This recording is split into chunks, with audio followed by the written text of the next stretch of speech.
Dear Diary, for a girl who loves to date, being single for an entire year is a big achievement. I mean, maybe things would have been different if the pandemic didn't happen, but in the back of my head, a little voice tells me, stay single, Danielle. Take a second to just breathe. And for the very first time, I listened. But I took more than just seconds. I took 365 days to just breathe, to learn how to be alone again and be genuinely happy about it. Oh man, I used to date aimlessly in high school. I don't even remember some of the guys that I dated. I just adored being in love with someone and being loved in return. It's all I wanted.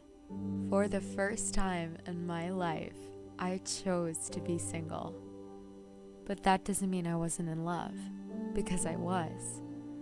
I was in love with the life I created. Hi, good afternoon. May I make a reservation this 5 p.m.?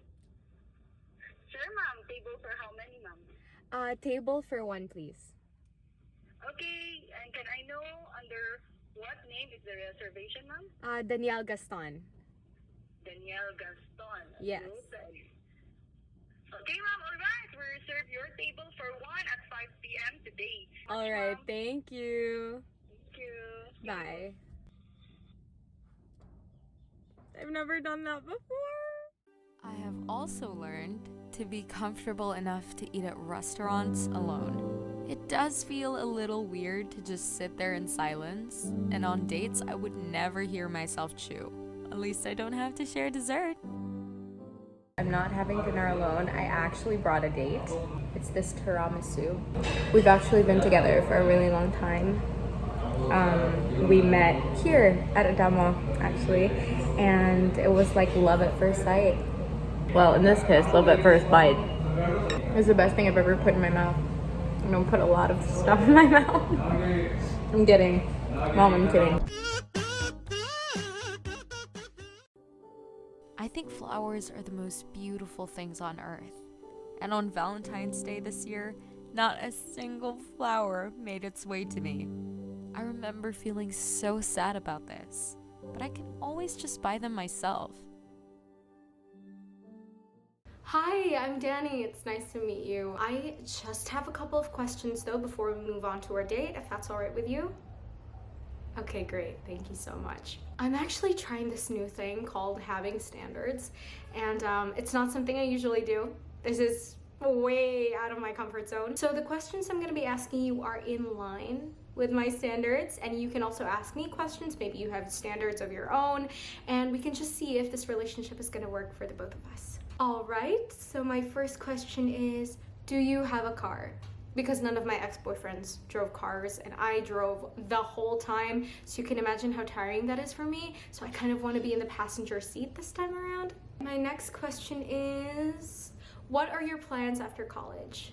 Because if you're going to be a doctor or like a lawyer, I don't want to get in the way of that. I think that's great for you. I think you should focus on that. I also want to move to New York. Do you want to do that? We're down to our last question, and that is, who are your friends? Because I'm really tired of having my relationship be discussed by like 10 other people who don't know what's going on. So I would really like to keep it to a minimum, if that's okay with you, because I only have like 30 friends. My friend and I were texting once about a boy I no longer care about. And when she gave me advice, she told me something really simple. At this age in my life, all I want is someone to be sure of me. And after years of chasing after maybes, I think I want what she does too.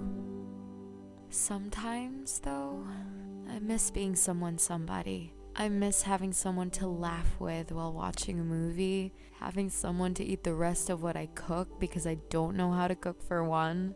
I miss dancing in my room with someone to spin me around. I dance alone now. I really don't plan on dating anytime soon. For now, I'll spin myself around when I'm dancing, and maybe I'll even eventually learn to cook for one. Happy anniversary, Dan. It's been really nice getting to know you.